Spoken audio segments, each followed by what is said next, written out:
Okay, Ticket to Europe. Ticket to Europe is a socially engaged, text-based RPG about a journalist looking for his big break by uncovering the plight of refugees traveling from Africa to Europe. It is a story inspired by true events. Interesting.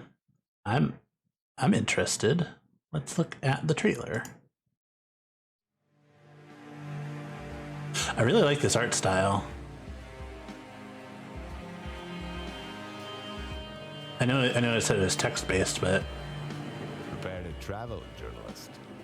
Uncover the stories of refugees in a text-based RPG. With dozens of characters to meet. 5 countries to visit. Ooh. A sea to cross. With Mediterranean. Thousands of dialogue choices. And branching narratives. Oh. Experience an existential adventure inspired by true stories of refugees. Cool. All right.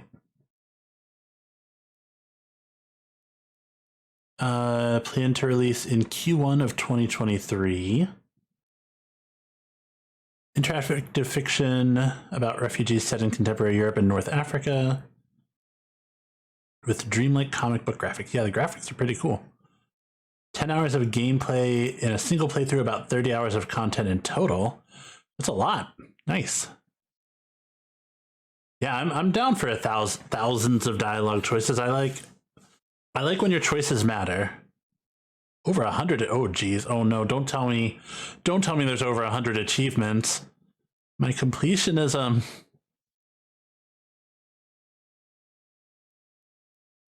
Very cool. All right, we'll get the story and stuff when we play. Cool. All right, let's check her out.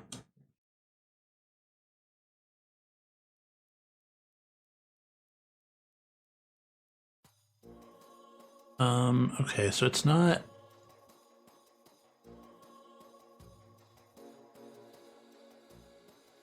Is it going to be? All right, let's see if I can get it full screened.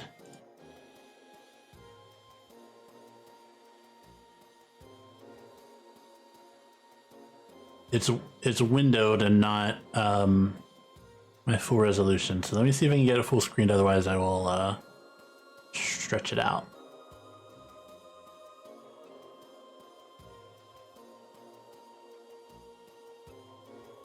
That's a. There we go. There we go. And I might need to move if the text is going to be behind where I am. Is the volume... I can turn it up a little bit, I think.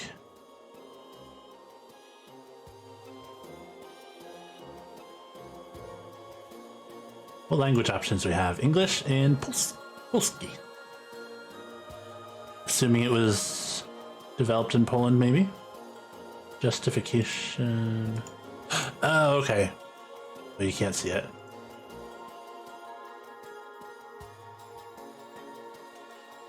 So justification is like if you in like Word or something and you justify it so it spaces out to fit the width.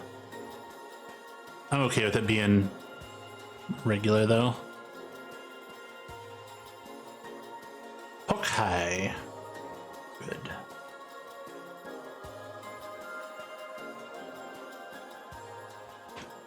You are a frustrated 30-something wannabe writer from Warsaw who decides to make something out of himself. You will amaze the literary world with your earth-shattering book about refugees. It will inspire crowds and galvanize hearts and expand minds and change the world in all the right ways. Before you prepare your Nobel Prize acceptance speech, wouldn't it be Pulitzer Prize if I'm a journalist? There's only the trivial matter of actually traveling to Africa to gather some notes for the story. You have an ingenious plan to smuggle yourself onto one of the illegal boats that travel from Europe, or travel to Europe from the shores of Africa while pretending to be a refugee yourself. Well, that sounds like a terrible plan. Surely nothing can go wrong and you're not completely out of your depth. Surely, right? Your main objective is to collect notebook entries, which will allow you to write a better book. Meet people, explore places, gain experiences. Be perceptive and inquisitive. Any information can be relevant. Any person can become your protagonist. Write down everything that seems significant, interesting, and surprising to you. Become a writer. Your flight is in a couple of hours. Prologue. Home, bitter home. The cursor is blinking on the white background of an empty page. Your flight is in a couple of hours. I might need to move. I'm gonna stay here for the time being. 30 years of life. Oh, I see. I can choose what I want to focus on.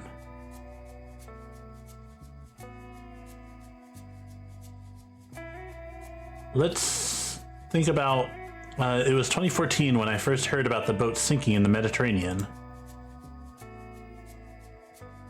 Long before Polish journalists took note of the subject. At that time, news on refugees barely got through to the mainstream media. The competition was strong. The war in Ukraine, Russia's annexation of Crimea, the Ebola epidemic. Gosh, was it that long ago? Crimea? Jeez. In this light, few cared about stories of illegal voyages from Africa to Europe. I write on. Here, let me duck down just a little bit.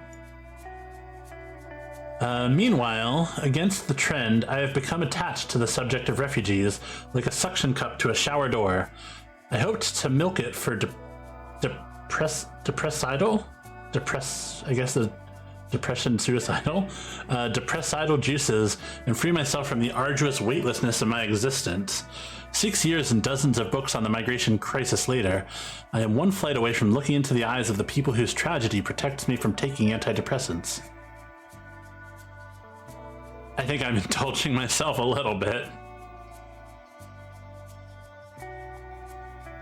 I read over the sentences I just wrote several times. I try to imagine what Eddie would say about them. First, he would go up to the bar to get another beer, to have an excuse for a moment of quiet thinking, without the pressure of my hunger for praise, which is typical of an aspiring writer. And then he would begin his dance of courtesies. He would ask about Hela, feed me some gossip from the Bohemian world, and only then, having eased the tension, would he wheel out the heavy conversational artillery. It's an interesting idea, very original, but it has little to do with the Polish school of reportage. You're too self-centered. You fail to really see people. And then we would drink another beer. I wonder if there's ever hidden things to click on that aren't just at the end. Something to watch out for. 1, 3, 8. 3, 8, and until the wee hours of the morning, we would be debating heatedly on the boundary between objectivism and artistic, on where the boundary between objectivism and artistic creation lies, and whether fiction can be realer than the truth. These non-existent memories make me smile. My musings are interrupted by the cat. I feel something rubbing up against my foot. The fluffiness of the cat's fur. Reminds me of childhood, of some strange state of mind where unconditional happiness is possible. Without reason, without logical explanation, without any deeper causes, just a primal childlike joy, and the instant gratification I feel when I hear the fluff ball's velvety purrs. Now I can't help myself either, and I give Engels a scratch. Engels. First at the back of his neck, then on his head, and finally, his favorite place, which only his most trusted friends are allowed to touch, the fur on his face. Petting a cat resembles a trance or meditation. It rids the mind of any unnecessary thoughts. What is left is the pure physical act of direct contact between two living beings. I wait for a blissful purr. But it never comes. I scratch on. Silence. Engels seems unwell. He turns his head away and avoids my touch. At the same time, he doesn't attack me with his claws. He's not in the mood for playing either. He walks listlessly toward the radiator and snuggles down at its base, as if something were troubling him. This is what I was thinking. Perhaps he senses that I'm about to leave him. Animals? Animals are more perceptive than you might think. I mean, especially if we're packing for a trip, he's probably like, what the hell, man? Where are you going? Don't leave me. Perhaps he senses that I'm about to leave him. There are a couple of hours left until takeoff. Does Engels understand what the objects strewn around the backpack mean? Is that why he seems depressed? I can only hope that Hella will make it up to him. As I wait for her arrival, I decide to spend the rest of my time at the apartment. Well, we should probably pack if we're gonna be leaving. You don't want to be last minute and forget something. I'll be gone for at least 15 days, but I have to fit all of my stuff into a small backpack. A rainproof jacket, t-shirts, and underwear, my wallet, documents, toiletries, phone charger, and 3 notebooks will take up most of the space in the main compartment. I can just squeeze one book in. I'm not sure which one I should choose. I don't know either of these books. I want to read It's Me, Eddie. Limonov. As a poet, he was loved among the USSR intelligentsia. Incredibly popular, despite the fact that his works were only available in underground circulation. After his readings, fathers asked him to sleep with their daughters. They considered it an honor. Oh, that's weird. I think back to his life story. I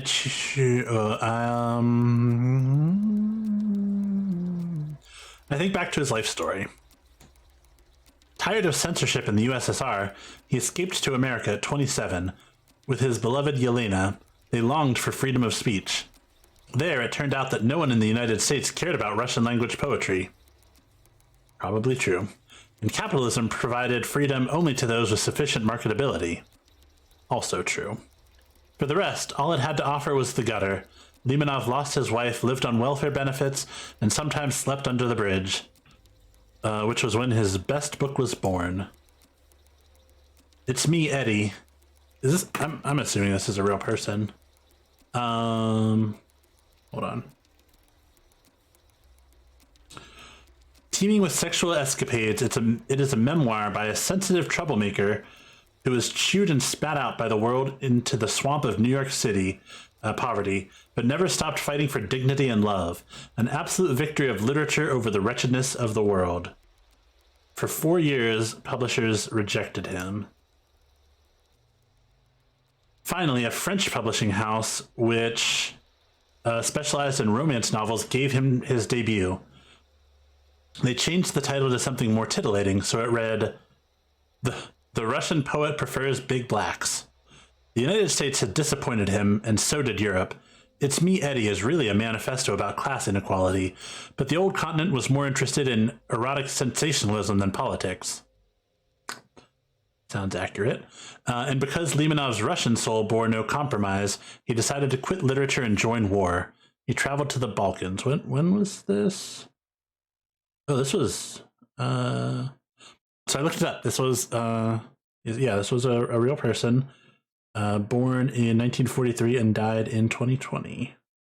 I'm sure that's probably a spoiler alert for what we're going to learn. Traveled to the Balkans, to Sarajevo, where he landed on the front line of the Serbian-Bosnian conflict. Like other great authors, Tolstoy, Lermontov, Orwell, or Hemingway, he was drawn to violence. He came back to life in extreme conditions. Finally, he returned to Russia in the 1990s. He founded his own political party and opposed Putin. He always aimed for the extreme. He was driven by impulses, half mad, thrown all over the world by flushes of emotion. He gave up fame and riches for freedom and love. Jaded members of Western societies rightly envy Limonov his biography. With their personalities stifled by political correctness, the German, the French, the British long for the lost boundlessness of life, which the Russian adventurer symbolizes. He was also my late friend Eddie's favorite writer. Sure, let's choose Limonov as the literary patron of my African expedition.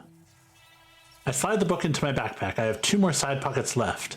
Into the left one, I'll put something to lift up my mood. After all, refugee stories can be traumatic. Over the past few days, I watched a series of interviews with volunteers who talked about their humanitarian burnout. They were overwhelmed by the scale of human tragedy and suffering they faced in refugee camps. Just in case, I decided to pack psychiatric medication. Especially if it's something that's prescribed to you, you should take your meds. I like this. I think this is telling me that these are things that are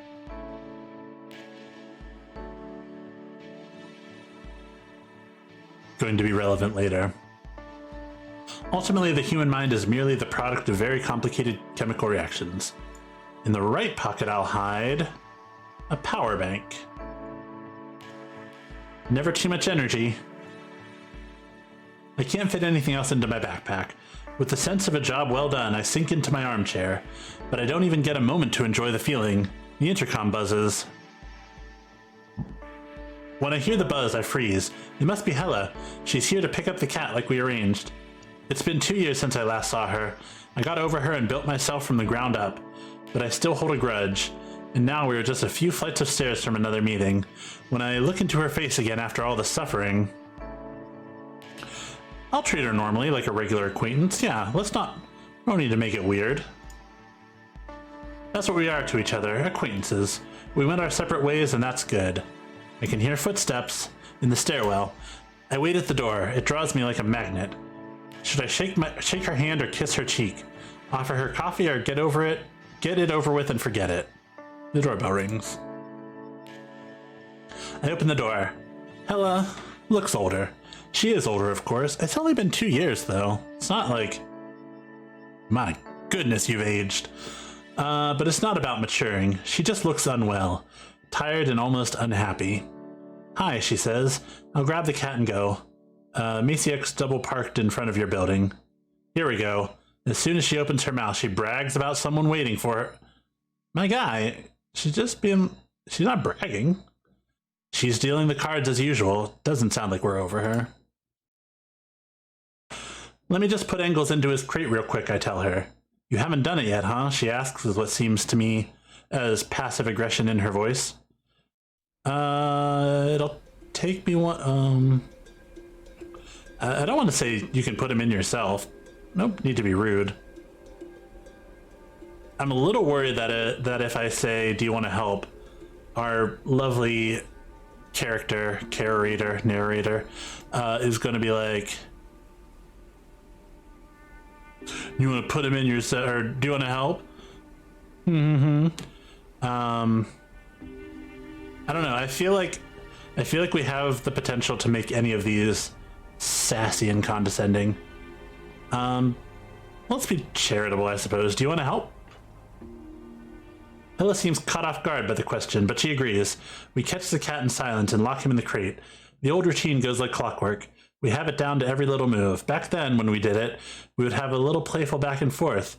Today, gestures and rituals have replaced words, and they awaken memories. We'll get going, she says. It was nice seeing you. Uh-huh. She holds her hand out to me. I shake it. Gotta be cordial. Touching her feels strange. Memories from our nights together and walking trips outside the city in the spring flash before my eyes. I remember all the wild retreats that we explored on weekends. Hilla lets go of my hand first. She stares at the floor, flustered. Take care of yourself. You know, in Africa. Text me when you land or something, she says. Keep an eye on him, okay? I reply, motioning at the crate.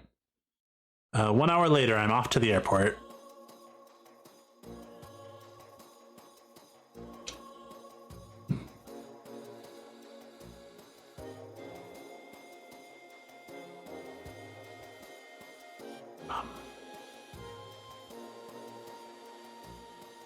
Looks like we're going Egypt way.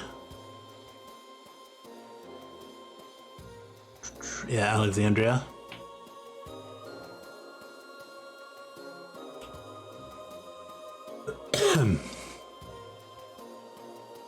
Act 1. Chapter 2, Alexandria, Day 1. Borg El Arab Airport in Alexandria. The lounge is rectangular, spacious My goodness, I am struggling. Spacious and 10 or so meters tall. Its interior bright with natural light entering through glass walls. The colors are muted, mostly beige, light brown, and various shades of gray. Here and there, a palm tree sticks out of a cube-shaped flower pot. An attempt to animate the otherwise bland space. Let's not be in vacation mode, we're here to work. This is a new reality. European tourists, who make up the majority of the passengers on the plane, now seem like an exotic respite from the ubiquitous sight of men in tunics and women in hijabs. Looking at them, I'm fascinated. I look at all the Muslims I pass. I have no idea what their stories are. Contrary to what I expected, only some have their faces covered. Still, I feel a great sense of mystery. In Europe, I'd learned to label people quickly. Pink hair, she must be a women's rights activist. Work warm hands, I'm sure he voted for conservatives. I see, I judge, I forget, and I move on. Here it's impossible. It's like a culture shock, or like a new, you know, cultural language. Each face is an enigma, a puzzle I want to solve. An ordinary walk around the airport suddenly becomes an exciting odyssey. Traveling is a bit like childhood. You see more. Your perception is sharpened by a true curiosity of the world. And this is just the beginning of my adventures. According to my itinerary, we got new notes.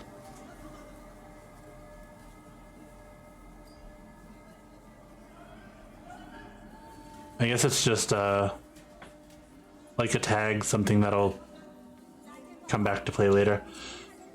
According to my itinerary, I have nothing else planned for today. On the margins of my research notes, alongside... Oh, I think this is... I'm making my first impressions. Alongside the underlined phone numbers, I only find a short reminder from my publisher. A subtle suggestion to call my fixers and set up some meetings once I've landed.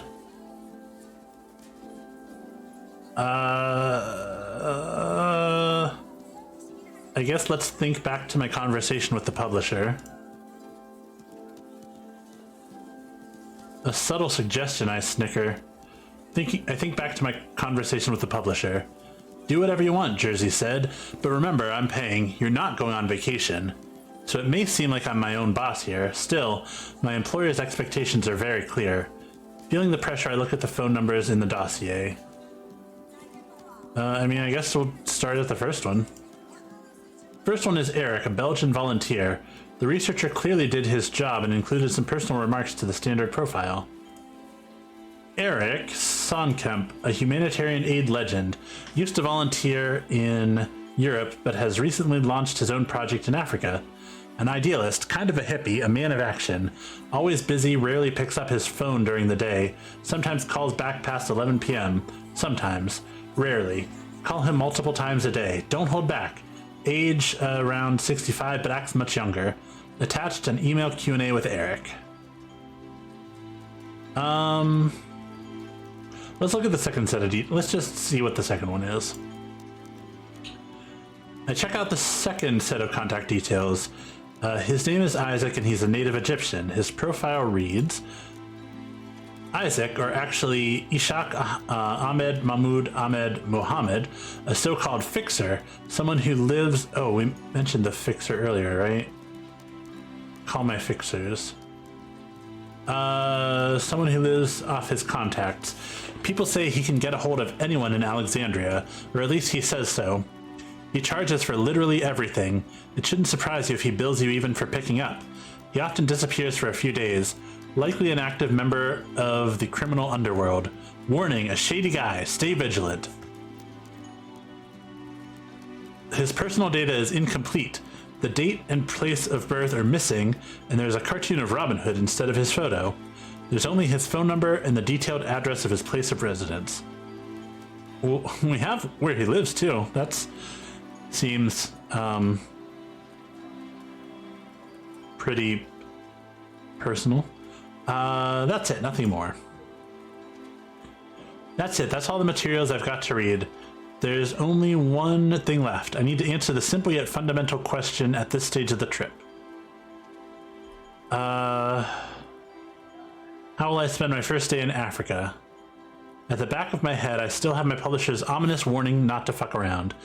My itinerary includes just 3 days in Egypt, when the budget is not made of rubber, as Jersey likes to say. Time to get to work. I have no time to spare. The sooner I get to the refugees, the faster I can find a boat and cross the Mediterranean and get back to Europe, finish the book, and go back to my former life. The one I've just escaped by going to Africa. But maybe I won't have to come back. What if the book becomes a bestseller and this is my life now? A never-ending book tour. Motivated by the vision of a better future, I decide to... let's call Isaac. I think he'll be more knowledgeable. I count the tones. 1, 2, 5. The operator informs me that the number I'm trying to reach is currently unavailable. Or at least I assume he does, because I can barely understand Arabic. I try again, to no avail. Isaac must be doing his shady business, as shady guys do. Let's go find him at home. It's an adventure, right? You gotta make some risky choices. After all, I know the address. This way, at least I'll be sure he won't charge me for doing the great honor of picking up his phone. Is this really such a great idea, though? Paying a surprise visit to a man described as a shady guy to stay vigilant around? Sounds risky, just the kind of thing I should do.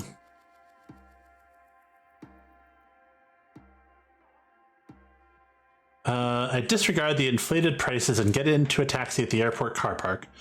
The young driver, a kid no older than 20, belongs to the new generation of Egyptians. He speaks English no problem and understands me immediately when I give him the address. However, unlike old-fashioned taxi drivers, he doesn't even try to be sociable. Well, that's a benefit, I would think. The moment he pulls out of the car park, he starts blasting American rap. Black gangsta beats from the Bronx. I don't know how I feel about that description. I admire the landscapes. The airport is 40 kilometers away from the city center. The 4-lane beltway leads through bland plains. There's concrete and sun-dried vegetation. More concrete, though. Here and there, there's a fruit stall standing on the side of the road. The driver notices my interest in the landscape. He offers to exit the beltway. He'll show me his favorite part of Egypt. Free of charge, he jokes and turns off the meter. Well, if it's free. A side road leads us to the coast. Oh, look, there's our route. The buildings are squat and more traditionally Middle Eastern. Finally, a place which doesn't resemble Europe. That is, until the moment we hit the sea. The beach looks heavenly. Its fine white sand stretched for a couple hundred meters, and it's lined with tourist infrastructure, bars, restaurants, souvenir shops, just like in a European resort town. I love this. This is my Egypt, says the driver, pulling into a parking lot. Would you like to take a picture? Neither of these are answers to that question. I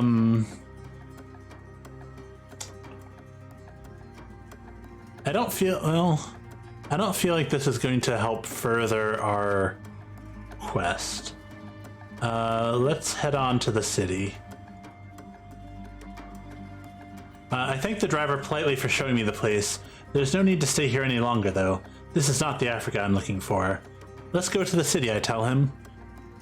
15 minutes later, we reach Alexandria. There's more concrete formed into the rectangles of buildings, some built out of white brick, some golden like the sand on the beach, even less vegetation. Didn't you say the sand was white? At an intersection, the driver opens the window and shouts something at a crossing passerby, probably asking for directions. The stuffiness of Egyptian air hits me, as does the urban smog. Although it's late January, the temperature in Alexandria can reach up to 25 degrees Celsius, which is about 70? Is that right?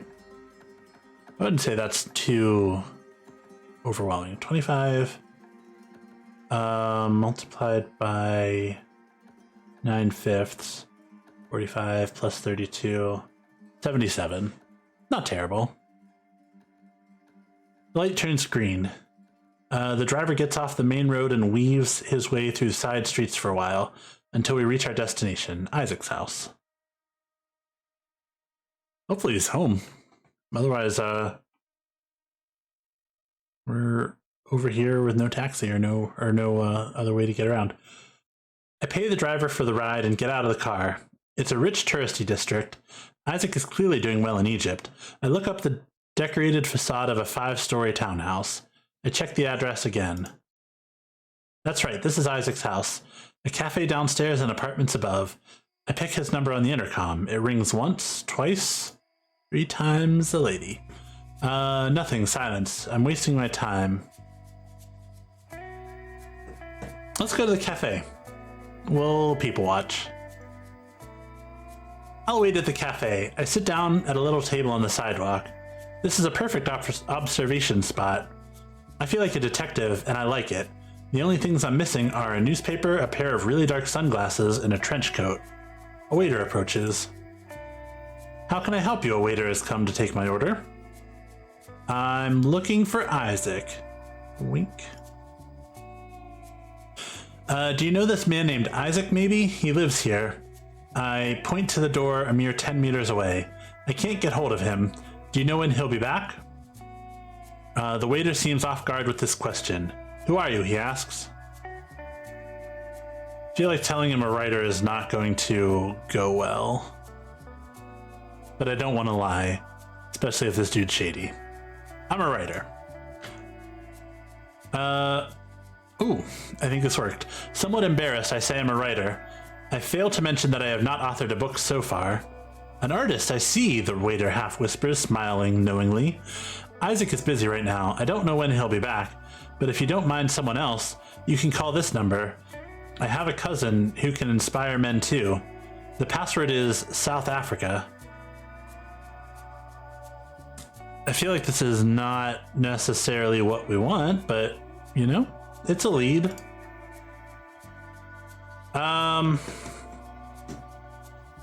He hands me a business card and walks away, not even asking for my order. I have no idea what he meant.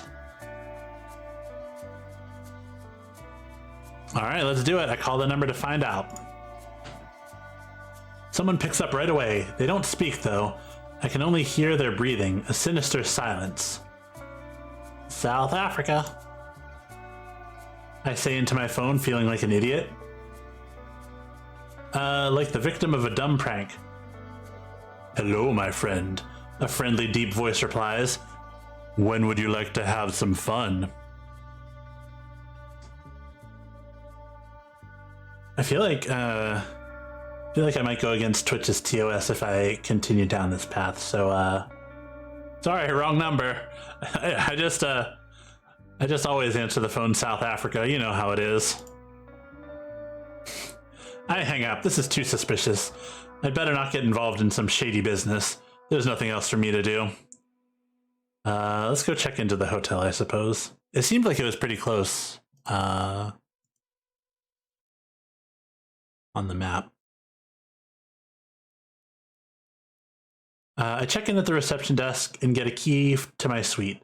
The publisher's gone really all out. My hotel, located in central Alexandria, is one of the best in the city, and even has a pool. I take the lift. The 9th floor. Now that I find myself in this tiny, closed, familiar space, isolated from the exotic stimuli, my adrenaline plummets. I realize how terribly exhausted I am physically. At the same time, I feel an intellectual excitement. My thoughts throb in my skull. Finally, I have a moment to digest and sum up today's experiences. A desire to write is rising within me. I cross the corridor and open my door. It's a modestly sized suite with a sea view. Oh, that's nice. On the horizon, strings of red lights from the ships anchored at the bay glimmer, an upside-down night sky. Before I start writing, I unpack my backpack. I can't work in chaos. First, I need to organize my space. I put my clothes in the wardrobe, place the notebooks neatly on the desk, and plug in my phone charger. Especially if you're only going to be here for 3 days, I very rarely will unpack the suitcase completely into the, if I have clothes that get hung up, like shirts or whatever, I'll hang them up, but I very rarely fully unpack a suitcase into hotel furniture. Notification on my phone tells me that I have 3 missed calls on Skype from Jersey. That's my publisher. I know who Jersey is. We've talked about him already. I was supposed to call him as soon as I reached the hotel. Alright, well, let's call him back. Have you found your refugee yet? It's Jersey, the publisher. Who's Jersey? And he gets right down to business. Some people consider him rude and vulgar, but you can't deny him one thing. He gets results. The small publishing house he has been running for 15 years is famous for controversial books and much publicized premieres. Critics either lambast, spelled wrong, his authors or extol them. No one stays indifferent, and readers love his books. Not yet. I haven't been here too long. Not yet, I answer truthfully. What have you been doing then? Jersey continues his interrogation in a tone so harsh it could peel dead skin off the heels of my feet. I get off my chair and start pacing the room nervously. I tell him the truth. One of the contacts you gave me is unreachable. I recap my day for him. I try to mask my failure to follow the plan with my enthusiasm. So in short, you mean you're fucking around, Jersey interrupts me. Remember, I've paid for 2 nights in Alexandria, not 1 more. Find a refugee who will connect you with the smugglers. If you prefer partying there, it's your choice, but you'll be paying for each day out of your own pocket. Next order of business, the receipts.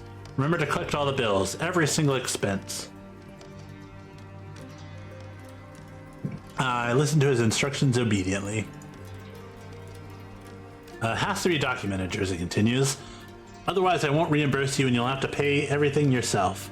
The instructions and all the forms are in your folder, including consent forms for personal data and image use. They're in English, French, and Arabic. Wouldn't they be in Polish?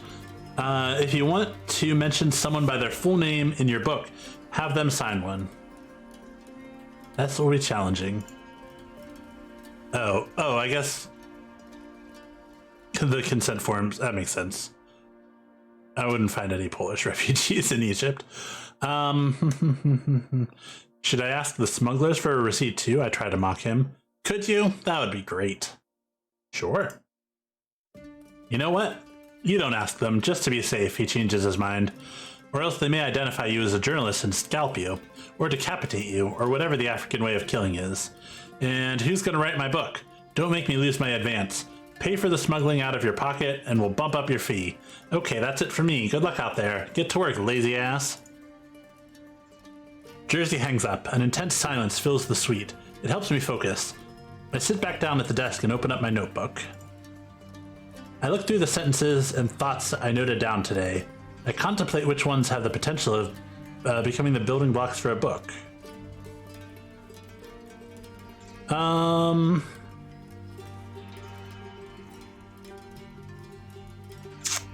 Let's do my first impressions of Egypt. I focus on the people, because if we're talking about refugees, we'll, be people-oriented. I write a paragraph portraying the people I met. I look for some universal themes which would connect the Muslim and the European communities. I move on to another entry. I read through my draft a few times over so I can enjoy the melody of the sentences. Then I wonder if I'd like to expand on something else tonight. Alexandria, a city of concrete. I direct my thoughts back to the taxi and try to remember the landscapes I saw through the window. Concrete, burnt by the sun, covers the desert landscape like an intricate network of veins and arteries. Roads and highways connect the separate organs into one great body, metropolitan Alexandria. For some, it represents the triumph of civilization over wilderness. For others, a violation of nature. I describe particular buildings I saw, such as the European-style hotel complex, towering over the bay, or the domes and towers of mosques emerging from the sea of urban architecture. I write about the districts I passed through, tourist, residential, industrial slums. My focus on architecture allows me to look at the country holistically. It lays bare the regional mechanisms at play, the dynamics that govern the entire community. impossible to perceive from the point of view of a regular pedestrian who's just trying to get from point A to point B.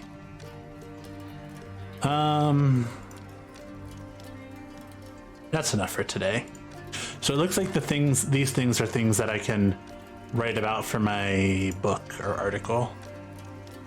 Close my notebook and put my pen down. That's enough for today. I don't need to write anything else.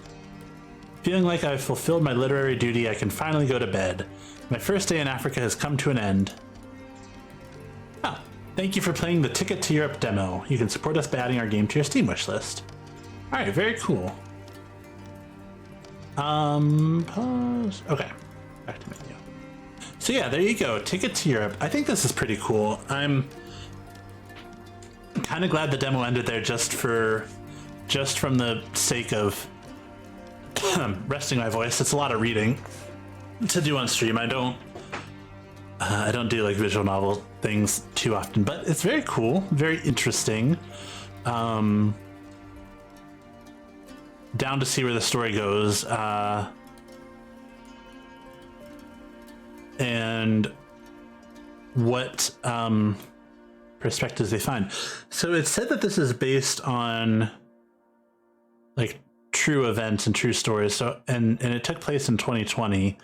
So I wonder if this is like based on a journalist or a person who did this, or if it's just like based on the refugee crisis in Northern Africa, just kind of in general. But yeah, pretty cool stuff. Check that one out if you're so inclined. Ticket to Europe.